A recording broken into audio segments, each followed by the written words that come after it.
자, 유다서는요, 예수님의 육신의 동생이자 우리가 알고 있는 야고보서를 쓴 야고보의 형제인 유다가 쓴 편지입니다. 그 예수님을 팔아넘긴 제자 중에 유다가 아니라 예수님의 육신의 동생, 또 야고보의 형제 유다가 쓴 편지. 이 짧은 편지인데요, 평소에는 잘 보지 않는 성경이지만 그 안에는 아주 중요한 우리 기독론에 대해서 변증을 하는 아주 중요한 교리가 담겨 있는 책입니다. 이 짧은 편지 안에 마치 우리에게 영적인 비상경보등을 트는 것 같은 본문의 내용을 보게 됩니다.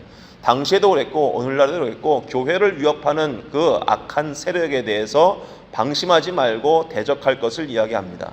교회 안에 거짓된 가르침들이 스며드는데요, 그것은 눈에 띄게 교회를 대적하는 것이 아니라 마치 스펀지에 물이 스며드는 것처럼 은근히 들어와서 교회를 회방하고 또 교회를 무너뜨리는 세력이 있다는 것을 보여주고 있습니다. 특별히 하나님의 은혜를 방종으로 바꾸는 자들이 나타났을 때 오늘 유다는 가만히 있지 않고 오늘 편지를 써서 깨어서 싸우라고 성도들에게 강력하게 촉구하고 있는 것입니다.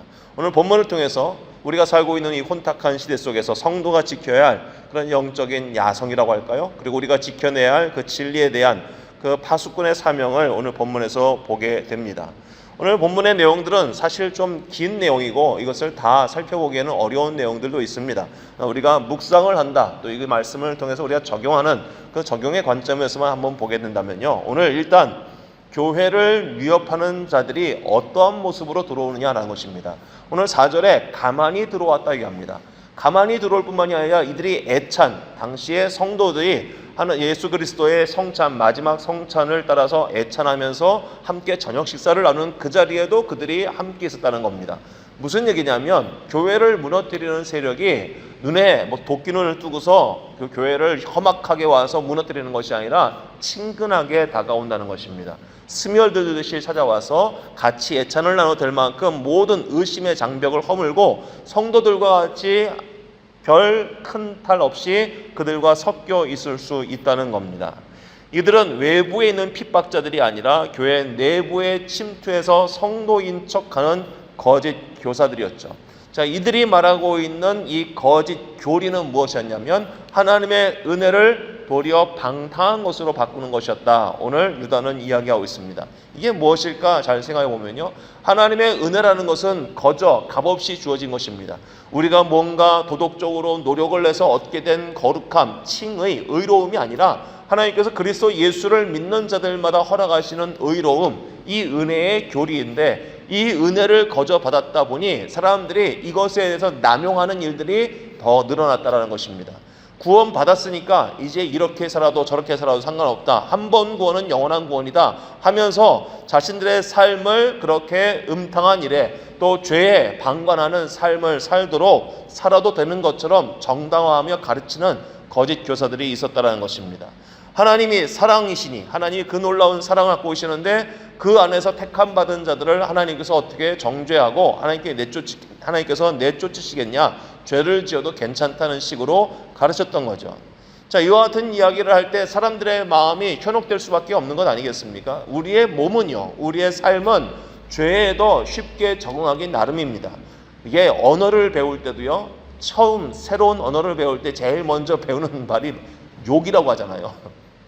욕부터 배운다고 할 만큼 사람들은 그 악에 대해서 열린 마음을 갖고 있습니다. 선한 일에 대해서 열린 마음을 갖고 나도 저렇게 살아야겠다가 아니라 난 저렇게 못 살 것 같아 라는 마음이 먼저 들고요, 나쁜 일에 대해서는 에이 그냥 나도 해버려 라는 식으로 우리의 마음이 훨씬 열려 있다는 겁니다. 거룩함을 무너뜨리는 그 내면의 방종과 타협해도 될 것만 같이 가르친다는 것이죠. 오늘날에도 이와 같은 일들이 자주 일어나는 것 같습니다. 무슨 얘기냐면 예수 그리스도의 십자가의 보혈이 우리의 모든 죄를 사하여 주신데 아멘이죠. 그러다 보니까 내가 죄를 지은 것 같아도 안 되는 것 같은데 회개기도 하면 돼. 여러분, 회개기도 해도 되는 건 맞겠지만 이것이 마치 해독제를 남용하는 것처럼 우리가 흔히 아는 항생제도 남용을 하다면 거기에 내성이 생겨서 슈퍼바이러스에는 전혀 그 항생제가 듣지 않는다는 말을 하지 않습니까? 마찬가지입니다. 하나님이 우리에게 주신 그 은혜도 남용을 하다 보면 원래 주님께서 우리에게 주셨던 그 은혜의 기본적인 은혜의 그 도리가, 은혜의 그 내용이 사라지고 사람들의 욕심에 이끌려서 함부로 남용되어 실제로 그 은혜가 적용되지 않을 때가 있다는 것입니다. 믿음으로 하나님, 내가 정말로 그리스도 예수께서 나의 죄를 위해 십자가에 달려 죽으심을 믿습니다. 그 보혈의 은혜를 믿는 자들은 은혜를 덧입었기 때문에 그 죄를 다시 짓지 않으려고 하는 것이 정상적인 모습인데, 내가 죄를 짓기 위해서 그리스도의 십자가의 보혈을 믿는다는 것은 이게 앞뒤가 바뀌어진 말이라는 것입니다. 오늘 유다가 당시에 있는 사람들에게 이와 같은 거짓 교사들의 유혹을 경고하고 있는 것입니다. 그래, 죄 지어도 괜찮아, 그렇게 살아도 괜찮아, 너 한번 구원받았잖아, 구원받았으면 그 어떤 죄도 너의 구원에 영향을 미칠 수가 없어 라고 말을 하고 있지만, 실제로 유다는 이런 얘기를 합니다. 출애굽했던 이스라엘 백성들이 애굽에서 건짐을 받았지만 그들이 가나안 땅에 들어가지 못한 것을 보지 않았느냐? 그들이 광야에서 믿지 않았기 때문에, 그 출애굽을 하게 했던 하나님의 약속을 믿지 않았기 때문에 결국 약속을 얻지 못했던 것을 보지 않았느냐? 한번 그런 구원이 있다는 그 지적인 동의만으로 그들이 하나님의 약속의 땅에 들어가지 못했던 것을 본보기로 삼을 것을 이야기하고 있습니다.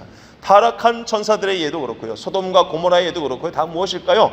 하나님의 약속의 말씀을 마치 자기가 임의대로 이렇게 해도 되고 저렇게 해도 되는 것처럼 그 말씀의 권위에 대해서 대항했을 때 그들이 영원한 형벌을 받았던 것을 유다는 이와 같은 예로 들고 있는 것입니다. 하나님의 말씀의 권위 앞에 순복하라는 것입니다. 그 말씀의 권위가 얼마나 뛰어난 것인지 9절에서 천사장 미가엘도 자기가 스스로 마귀와 다툴 때에도 주님께 그 모든 심판의 최종 결론을 맡겨드렸지 않느냐라는 것입니다. 천사장 미가엘조차도 스스로 판단하거나 결정짓지 않는데, 우리가 감히 누구간데 하나님의 말씀에 대해서 도전을 하고 그 말씀을 내 임의대로 판단하고 결정을 내릴 수 있겠느냐라고 하면서 하나님의 말씀의 그 영적인 권위에 대해서 순복하고 그것을 마음대로 주물락 펴물락 하는 것이 얼마나 무서운 일인지 우리에게 이야기하고 있다는 것입니다. 자, 오늘 이 말씀을 통해서 우리가 생각해야 될 것이 무엇일까요? 하나님의 은혜로 여길 수 있는 믿음이 필요하다는 것입니다. 이 땅에 살아가는 동안에 우리가 마음속에 믿고 있는 예수 그리스도의 그 은혜를 생각하면서 영적으로 수십 번, 수만 번 우리에게 유혹을 하고 있는 것은, 믿음을 가진 사람들은 우리에게 이 믿음이 한 번 구원이니까 한 번 구원은 영원한 구원이니까 괜찮아 하면서 죄 짓는 것을 그냥 마음속에 무디게 느끼도록 하는 그 모든 유혹을 이겨나올 수 있어야 한다는 것입니다. 오늘을 살아가는 동안에 하나님, 정말 예수 그리스도께서 내게 주신 그 약속의 말씀, 그 십자가의 구원의 은혜가 내 삶을 정말 새롭게 하는 줄로 믿습니다. 죄에 대하여서 예수님이 가지고 계신 그 시선을 가지고 죄를 바라보게 하시고, 내 삶 가운데 가만히 스며들고 있는 이 모든 죄악의 습관을 끊어버릴 수 있는 용기를 허락해달라고 기도하시고, 또 우리의 마음속에 친근하게 느껴질 수 있는 죄의 유혹에 대해서 경각심을 갖고 하나님의 말씀 앞에 정말 거룩한 삶을 살겠노라고, 우리 교회가 또 우리 자녀들의 삶이 이 시대를 살아가는 동안 그 말씀의 잣대의 삶을 비추어보면서 거룩한 삶을 살아낼 수 있는 믿음의 사람들이 되게 해달라고 우리가 함께 기도하고 이 말씀대로 우리의 삶을 비추어볼 수 있는 우리 모두가 되었으면 좋겠습니다. 오늘 말씀을 묵상하시면서 하나님 말씀의 권위 앞에 순복하겠습니다. 이 땅에 살아가는 동안 믿음의 돌을 끝까지 사수하겠습니다. 열매 없는 자가 되지 않고 열매를 맺는, 하나님의 거룩한 열매를 맺는 성도의 삶이 되겠습니다. 이와 같은 믿음의 고백을 하고 주 앞에 정직하게 살아갈 수 있는 우리 모두 되기를 간절히 소망합니다. 아멘.